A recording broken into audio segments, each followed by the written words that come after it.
Alright, so Yae Miko and Yoimiya banner info has finally been dropped, and look at that. We actually managed to predict the 4-star character roster to be perfectly correct this time around. While something kind of like a no-brainer that Chongyun is most likely going to be appearing on this banner, so our only job left was kind of like to predict the final character was actually going to be Yunjin. But as usual guys, today we're going to be looking into the banner and I will be going through the most important thing you want to keep in mind before you actually go ahead and pull on the banners to make the most out of all of the Primogems you've been saving up for. Now guys, here's a quick word on today's sponsor, Paimon's Bargain. If you're someone who's been spending your hard-earned money to pull for your favorite character, you'd know how expensive the top-up can get. But what if I were to tell you that from now on you can get at least a 20% off on all of your top-ups, walk-ins, and battle pass buy? How much would that help you to save? And that's what Paimon's Bargain here will provide you. Whenever you order your Primogems buy through Paimon's Bargain, you will be able to order at a discounted price. Now the reason why this is legit is because it is through discounted Coda shop, or you can understand it as gift card discount. Paimon's Bargains already have many people following, plus have worked with larger creators like Cushing Mains. And of course I wouldn't be telling you guys this if it wasn't legit. How you do it is basically join Paimon's Bargain Discord server. There will be a link down in my description, and once you're there will be direct instruction on how you can order. As always, good luck on your character pools guys, limited spending only if you do spend, and with that let's just hop into today's video.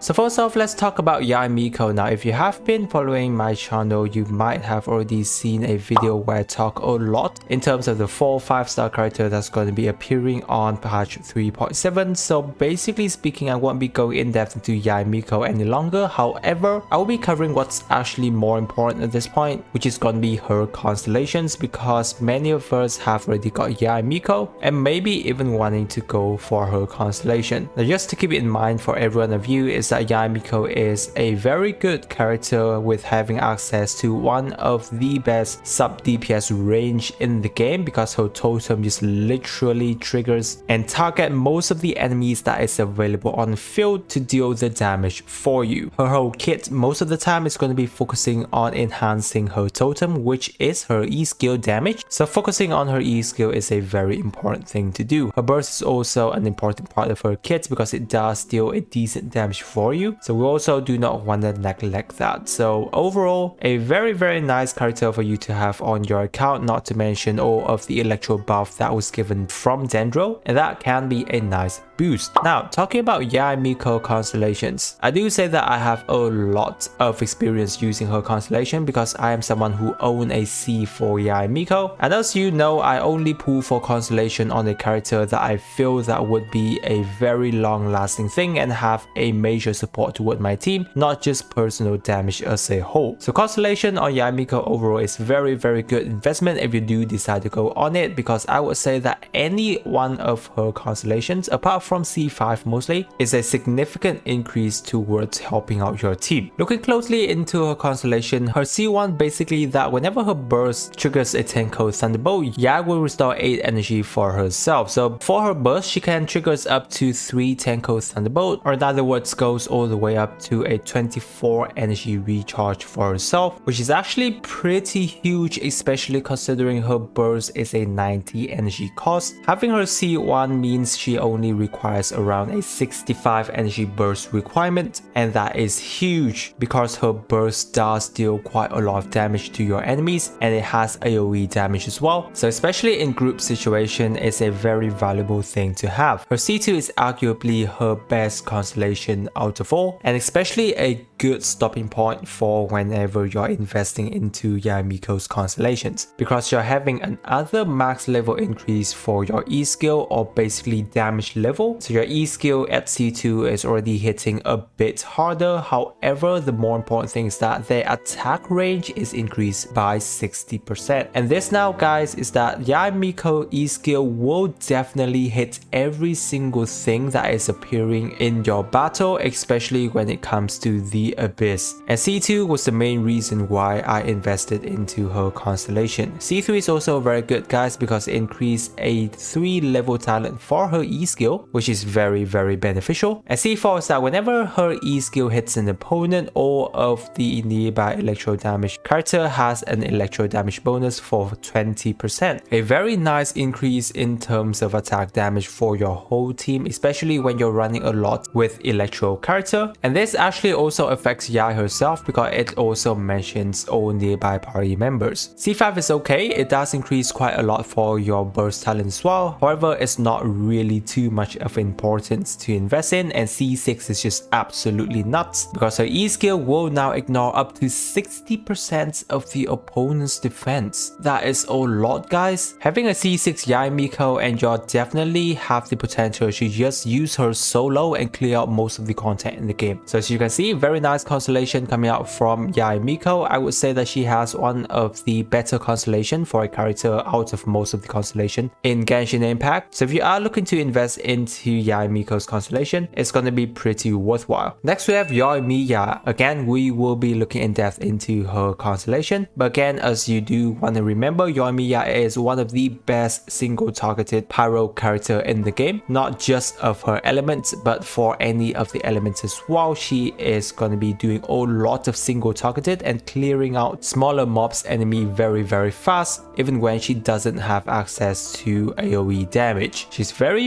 easy to play because she is a bow character who only focusing on spamming normal attack. So you just basically stand there, have a shield to help her out, press her normal attack button, and you will be deleting enemies before you know it. Now when looking into Yoimiya constellation, she has pretty decent, however a very fast stopping point as well, as all the way up to her C2. So a C1 basically give her burst an extra 4 seconds, and whenever her Aurora's Blaze defeats an opponent within its duration, Yoimiya attack will be increased by 20% for up to 20 seconds, which is a really nice thing to have. For a C2, whenever she does crit hit on her pyro damage, she will gain a 25% pyro damage bonus and can still be even triggered if she's not an active character. So on top of a C1, which already give her a 20% attack bonus, and this time an extra 25% for pyro damage bonus. Now do remember that these can be considered a separate stack, or in other words, that is a lot of damage increase for your Yoimiya. This goes to show that her C2 really is the best stopping point for Yoimiya whenever you want to invest into her con. C3 does increase her E skill damage a lot too because her talent level is increased by 3. So if you want to increase her damage even further, C3 is a very good thing to go. C4 is okay, you don't really need it because whenever her burst triggers an explosion, her E skill cooldown is decreased by 1.2 seconds, which is a slight boost for your team. C5 increases her burst damage, which is actually the least important part of her kit, so you don't really need to worry too much about that. And for her C6, whenever Yoimiya does a normal attack, she have a 50% chance to fire off an extra blazing arrow that deals 60% of the original damage. This damage is considered as normal attack, so once again it's basically a little bit more damage for herself. So obviously C2 is the perfect stopping point for all of the constellations investment that you want to put into. If you want to go a bit further, then go for a C3. Other than that, most of the constellation isn't really too much of a worth it considering how much Primogems you do have to invest in order to get up to those constellations. Alright, next let's have a look into the banner themselves, or basically the 4-star roster. A pretty decent roster I would say, because first of all we have our newest character Kirara, and I know that many of you want to try and snipe her at the very least if you're not going for any of the 5-star character, so I do wish you good luck on pulling for her. Now if you do want to have a look more into how Kirara will be performing, I do have a very in-depth video going through that for you, so be sure to check out the video after this. However, Kirara, a very cute character, very worth going for if you are not really near your pity. Plus whenever going through the pool, you have the chance to actually pull for Yunjin as well, which is a very powerful character in terms of buffing normal attack damage. Now even though we're still limited on characters who focuses on normal attack using at this point in time, however for any of those that she does it really well, especially whenever she is paired up with Yoimiya, because Yunjin overall is gonna be better than Bennett whenever she serves the right master. Plus guys, Yunjin constellation is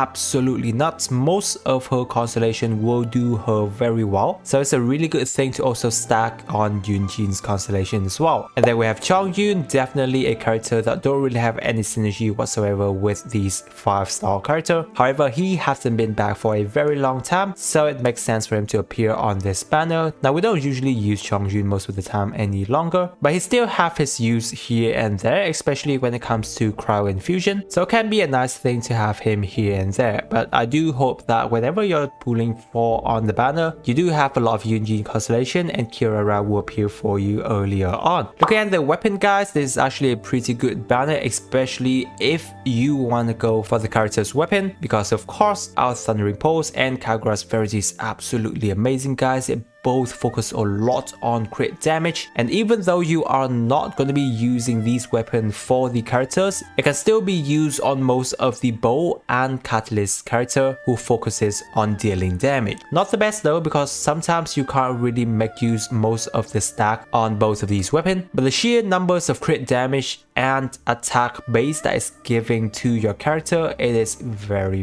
nice. 4-star roster is also very good. We've got the Rust, Dragon's Bane, Wisith. Those are very nice 4-star character you might want to stack on, especially the Wisith, which is perfect for Yae Miko, and Rust for Yoimiya if you don't end up getting any of the 5-star weapon. So overall, a very nice weapon banner for you to be looking into. However, again, don't really try to go too much into weapon banners, because of course most of the time trying to get a new character on your account is always more important. And then now let's talk a little bit about future banners that you want to be looking out for. We already know that Kazuya and Alhaitham is going to be the character who's coming back next patch, which is a huge consideration on your part. Not to mention, I feel that most likely in the next patch Eula is going to be our returning character, because guys, come on, how you of us just can't literally forget about Eula, right? She has to be back on next patch, right? Otherwise, when are they going to be fitting her into the banners? Because obviously after next patch of patch 3.8, I can almost guarantee you that Fontaine is going to be arriving, and there you go, new character is going to be there as well. There are a lot of leaks basically coming around on, you know, Twitter out there about new characters appearance. Obviously I can't show you here, but Fontaine characters are looking up to be very nice. So saving up your Primogems from now on is of an importance matter. Obviously we don't really have too much information on them to